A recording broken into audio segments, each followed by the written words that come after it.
O historiador Henrique Caldeira, do canal Estranha História, fez um vídeo afirmando que Jesus é judeu e palestino. Jesus era palestino e era judeu, um judeu palestino.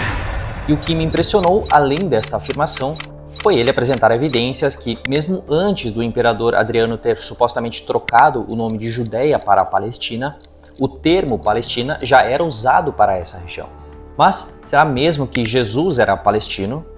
Qual é a relação entre palestinos e os filisteus? E mais, se Jesus é palestino, logo, todos os israelitas de sua época eram palestinos. Será que isso faz sentido? Bom, primeiramente eu gostaria de dizer que eu acompanho o canal Estranha História e gosto muito dos vídeos do Henrique. Inclusive, se você gosta de história, eu aconselho você a se inscrever lá no canal dele. E também seria interessante ver esse vídeo dele para ver as evidências que ele apresenta. Porém, eu vou ter que discordar deste seu ensino, então vamos aos fatos. No minuto 2 do vídeo, o Henrique começa trazendo a história no momento em que o reino de Israel e o de Judá estavam separados, como se anteriormente eles nunca tivessem sido um reino só. E também dando a entender que eles não tinham nada em comum, pois, abre aspas, eram reinos diferentes, cada um deles com seu próprio governante, sua própria política externa, suas alianças. Porém, nitidamente o Henrique desconhece a história desses reinos, porque ele fala de Jesus e os judeus, mas nem usa a Bíblia como fonte histórica para a argumentação. Por isso, eu peço que você analise os meus argumentos até o fim do vídeo, porque lá eu apresentarei as principais evidências da etnia e da nacionalidade de Jesus. Quando a nação de Israel chegou em Canaã, ela estava unida em 12 tribos, conforme Deus as dividiu em suas próprias terras. Davi havia enfrentado as nações vizinhas e assim trouxe um período de paz, o qual seu filho Salomão pôde desfrutar e se tornar o maior reino daquela época. No entanto, pelo pecado de Salomão, Deus divide o reino e dá para o seu filho Roboão a região do sul, que passou a se chamar Casa de Judá, e estava com a tribo de Benjamim, Judá e alguns levitas para o serviço sacerdotal. Já o seu servo efraimita Jeroboão ficou com as 10 tribos do norte, que passou a se chamar Casa de Israel. No início dessa divisão, Roboão e o reino de Judá não entenderam o propósito maior que Deus tinha para o futuro do mundo. Então, eles decidiram ir à guerra contra os seus próprios irmãos. Entretanto, veio esta palavra de Deus a Semaías, homem de Deus. Diga a Roboão, filho de Salomão, rei de Judá, às tribos de Judá e Benjamim e ao restante do povo. Assim diz o Senhor, não saiam à guerra contra seus irmãos israelitas. Voltem para casa todos vocês, pois fui eu que fiz isso. E eles obedeceram a palavra do Senhor e voltaram para suas casas, conforme o Senhor tinha ordenado. Deus enxergava os dois reinos como um só. Eles eram irmãos, afinal eram filhos de Jacó, o qual teve o nome mudado para Israel. Além disso, eles eram participantes das mesmas alianças e promessas que Deus havia feito aos seus pais. Ambos aguardavam a vinda do Messias. Inclusive, essa forma que o Henrique separa os dois reinos eram reinos diferentes, cada um deles com seu próprio governante, sua própria política externa, suas alianças. Já era um equívoco há 2.600 anos atrás. A palavra do Senhor veio a Jeremias dizendo: você notou o que esse povo estão dizendo? As duas famílias que o Senhor escolheu, essas ele rejeitou. Assim, desprezam o meu povo a ponto de não considerá-lo mais como uma nação. Na sequência, por não entender essa unidade, o Henrique acaba ignorando que, embora as 10 tribos da nação do norte, os chamados Reino de Israel ou Casa de Israel, fossem derrotados pelos assírios em 722, a nação de Israel em seu todo, os descendentes de Jacó, ainda existiam pelo fato de permanecerem vivos as duas tribos de Judá e de Benjamim, do Reino do Sul, ou seja, Israel estava vivo ainda. Depois disso, ocorre a invasão babilônica na região sul de Israel, do Reino de Judá. Porém, diferente do Rei do Norte, que foi misturado e disperso, perdendo assim a sua identidade sanguínea de israelita, o Reino do Sul ficou em cativeiro por 70 anos, até que Ciro, o Grande, o rei da Pérsia, liberta o povo de Israel, permitindo que eles retornem à sua terra de origem. E aqui é importante explicar que Ciro entendia que aquela região não era apenas uma de suas províncias, mas sim a terra do Deus de Israel, e não a terra de Judá ou apenas do reino de Judá. Veja, assim diz Ciro, rei da Pérsia, o Senhor, Deus dos céus, me deu todos os reinos da terra e me encarregou de lhe edificar um templo em Jerusalém, que fica em Judá. Aquele dentre vocês que for do seu povo, que o seu Deus esteja com ele, e que suba para Jerusalém, que fica em Judá, e edifique a casa do Senhor, Deus de Israel. Ele é o Deus que está em Jerusalém. Lembrando que Jerusalém é a capital, que ficava no território de Judá, e Judá era uma das tribos, como se fosse um estado, que ficava no território de Israel. Israel é o país. Desde a Babilônia e até depois, nos tempos de Jesus, os judeus ainda eram considerados como a nação de Israel. Por exemplo, no livro de Malaquias, o último dos profetas do Antigo Testamento, que viveu por volta do ano 430 a.C., nós encontramos a seguinte descrição: sentença pronunciada pelo Senhor contra Israel por meio de Malaquias. Vocês verão isso com seus próprios olhos e dirão: o Senhor é grande também fora das fronteiras de Israel. Veja, ainda que houvesse apenas duas tribos, elas eram chamadas de Israel. Inclusive, a profecia da nova aliança, que seria feita com o sangue do Messias no futuro, também foi feita no momento em que haviam apenas duas tribos, as do sul. Porque esta aliança que farei com a casa de Israel depois daqueles dias, diz o Senhor. Na mente lhes imprimirei as minhas leis, também no seu coração as inscreverei. Eu serei o seu Deus e eles serão o meu povo. Sabemos então que os judeus das tribos do sul eram chamados de nação de Israel, e eles sobreviveram a todos os cativeiros e perseguições. Por isso, em 1948, ao retornarem à sua terra e criaram seu próprio estado, eles o chamaram de Estado de Israel, e não Estado de Judá. Mas será que os filisteus também conseguiram resistir à invasão babilônica? O nome Palestina tem origem na palavra filisteu. Na história, os filisteus eram chamados pelos israelitas de Pelestim, os egípcios de Peleset e os gregos de Palestine. A Bíblia apresenta indicações geográficas muito específicas para os filisteus. Todas as cidades dos textos que estão destacados ficavam em regiões litorâneas do sudoeste de Israel. Gerar, Gaza, Ecrom, Asquelon, Asdod, todas essas eram cidades que ficavam na região litorânea de Canaã. A região prometida por Deus ao patriarca Abraão era conhecida como Terra de Canaã, e ela é citada 98 vezes de Gênesis até Atos. O nome Canaã era apenas a descrição daquela região, pois lá haviam muitos povos: os fenícios, os amalequitas, os jebuseus, os amorreus, os filisteus, enfim, são muitos povos para citar. Outras expressões que também são muito utilizadas são Terra Prometida e Terra Santa, ou seja, os escritores tiveram mais de centenas de citações sobre essa terra, mas nunca deram o nome a toda a região como Terra dos Filisteus. Inclusive, tem uma citação que interliga a terra de Canaã com os filisteus, porém, ela enfatiza que a região é litorânea de Canaã, pois Gaza será abandonada, Asquelon uma assolação. Eles expulsarão Asdod ao meio-dia, e Ecrom será desarraigada. Ai dos habitantes da costa do mar, a nação dos quereteus. A palavra do Senhor é contra vós, ó Canaã, terra dos filisteus. Eu ainda vos destruirei, para que não haja morador, e a costa do mar será habitação e cabanas para os pastores e currais para os rebanhos. Essa foi a profecia que se cumpriu com a chegada de Nabucodonosor em 586 a.C.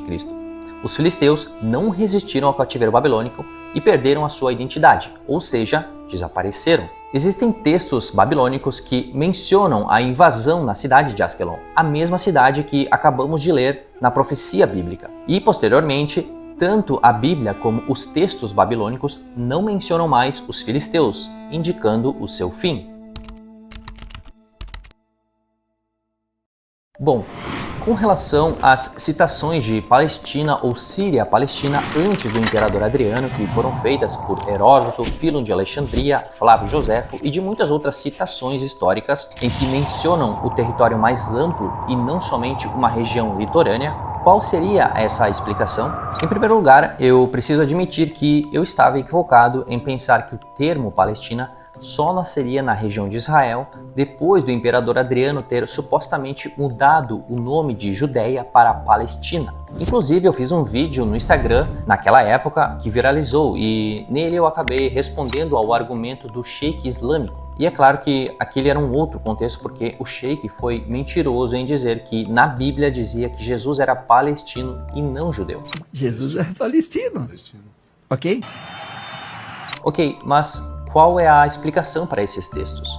Bom, vamos contextualizar. Nós já sabemos que os filisteus ficavam na região costeira e, como mostra nesses mapas, eles ficavam exatamente nas regiões planas, exatamente aonde os viajantes passavam e faziam as suas rotas comerciais. Você deve lembrar de Abraão, que fez exatamente essa rota quando ele foi para o Egito. Além disso, eles tinham um comércio muito ativo com as regiões da Grécia, do Egito, Fenícia, Síria e muitas outras nações. A maior parte do comércio passava por ali, ou seja, esse trajeto ligava os continentes. E naquela época, as nações vizinhas não tinham tecnologia para dizer até onde eram os limites geográficos da terra dos filisteus. Logo, esses escritores achavam que toda a área do litoral adentro eram dos seus amigos comerciais, que já estavam lá muito tempo antes dos israelitas. Porém, Deus sabia que eles não habitavam toda a região. Quando o faraó deixou o povo ir, Deus não os levou pelo caminho da terra dos filisteus, embora fosse mais perto, pois disse para não acontecer que, vendo a guerra, o povo se arrependa e queira voltar para o Egito. Porém, Deus fez o povo rodear pelo caminho do deserto, perto do Mar Vermelho. Aqui temos dois detalhes interessantes. O primeiro é que claramente eles não habitavam toda a região, porque Deus desviou o povo de Israel dos filisteus. Esse mapa que estamos vendo é a região que Israel ocupou logo que chegou no território de Canaã. Essa faixa litorânea que eles desviaram, evitando os filisteus. E o segundo detalhe é que os filisteus já estavam lá fazendo seus comércios, ou seja, eram conhecidos pelos povos vizinhos. E lembre-se, os israelitas eram descendentes de nômades. Eles sobreviviam do pouco que produziam, pois acreditavam que era Deus que os sustentava com a chuva, o alimento, proteção, até porque eles haviam sido sustentados no deserto por 40 anos. Por isso, eles ficavam para trás em relação às tecnologias das outras nações. Em toda a terra de Israel, nenhum ferreiro se achava, porque os filisteus tinham dito para que os hebreus não façam espada nem lança. Por isso, todo Israel tinha que descer aos filisteus para amolar cada um a sua arrelha, a sua enxada, o seu machado e o seu sacho. E mais, eles eram extremamente fechados com relação aos seus vizinhos, porque Deus deu ordem para que eles não fizessem aliança com eles. Esses textos que estão na tela são referentes a essa ordem de Deus. Porém, eu não vou ler eles para não tomar muito tempo. Mas, se você quiser, você pode pausar o vídeo e ler com calma. Veja que no tempo do rei Saul, onde ainda não se tinha ferreiros, nós temos 350 anos após a sua chegada na terra de Canaã. Definitivamente, eles não eram um povo muito ativo em seus comércios com os vizinhos. E como diz aquela expressão, quem não é visto não é lembrado. Agora deixa eu destacar outra coisa importante. Todos os historiadores que foram citados no vídeo do Henrique viveram no 5º século antes de Cristo ao 1º século depois de Cristo. Porém, muito antes deles, nós temos registros de outras citações no Egito, da Assíria, da Fenícia, que são essas que estão aparecendo na tela. E perceba que todos esses e mais os escritores bíblicos chamavam essa região de Canaã. Então, se afirmarmos que Jesus era palestino, estaremos assumindo que ele era um filisteu, pois nessa época ser palestino era ser filisteu. Mas se os filisteus já não existiam nessa época e afirmarmos que Jesus é filisteu, então também é cananeu e principalmente romano, pois a terra era de domínio romano. Ora, isso é um anacronismo enorme. Se dissermos que Jesus era um filisteu, teremos de dizer que todos os israelitas que subiram até Canaã são filisteus. Uma pessoa israelita e filisteu, que isso? Seria uma ofensa para um israelita daquela época ser chamado de filisteu. Isso é completamente ridículo, pois o próprio Jesus era o Deus que enfrentava os filisteus nas batalhas. E naquela época, os povos davam nomes diferentes para as mesmas regiões. Vejam, os sidônios chamam o Hermon de Sirion, porém os amorreus o chamam de Senir.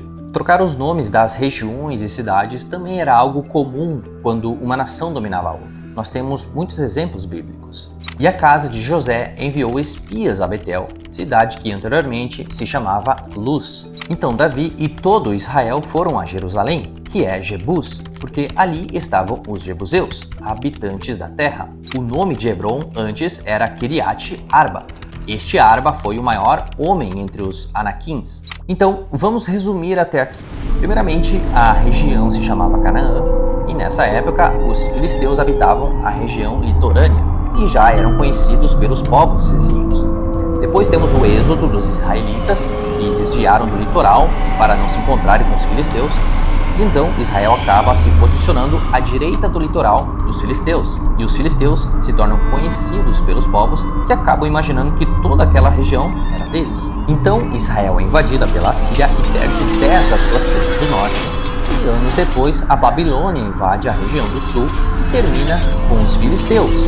Mas as duas tribos do sul de Israel sobrevivem ao cativeiro e permanecem vivas até a vinda do Messias. Agora chegamos à cereja do bolo. O que a principal fonte histórica dos tempos de Jesus nos diz a respeito dele? Será que o território da Judéia ainda se utilizava o nome Israel? Vamos lá. Que o Messias, o rei de Israel, desça agora da cruz para que vejamos e creiamos. Depois da morte de Herodes, um anjo do Senhor apareceu em sonho a José no Egito e lhe disse: levante-se, tome o menino e sua mãe e vá para a terra de Israel, porque os que queriam matar o menino já morreram. Natanael exclamou: Mestre, tu és o Filho de Deus, tu és o Rei de Israel. Paulo, levantando-se e fazendo com a mão sinal de silêncio, disse: Israelitas e todos os que temam a Deus, escutem. O Deus do povo de Israel escolheu os nossos pais e exaltou o povo durante a sua peregrinação na terra do Egito, de onde os tirou com um braço poderoso. Ao ouvir isso, Jesus ficou admirado e disse aos que o acompanhavam: em verdade lhes digo que nem mesmo em Israel encontrei fé como esta. Então, os que estavam reunidos com Jesus lhe perguntaram: será este o tempo em que o Senhor irá restaurar o reino a Israel? Mas Jesus respondeu: não fui enviado senão as ovelhas perdidas da casa de Israel. Jesus viu Natanael se aproximar e disse a respeito dele: eis um verdadeiro israelita em quem não existe fingimento algum. Quando Paulo escreveu sua carta aos que estavam em Roma, ele disse: sinto grande tristeza e tenho incessante dor no coração, porque eu mesmo desejaria ser amaldiçoado, separado de Cristo por amor aos meus irmãos, meus compatriotas, segundo a carne, são israelitas. A eles pertence a adoção, assim como a glória, as alianças, a promulgação da lei, os cultos e as promessas. Deles são os patriarcas, e também deles descende o Cristo, segundo a carne, o qual é sobre todos Deus bendito para sempre. Amém. Zacarias, o pai de João, cheio do Espírito Santo, profetizou dizendo: bendito seja o Senhor, Deus de Israel, porque visitou e redimiu o seu povo.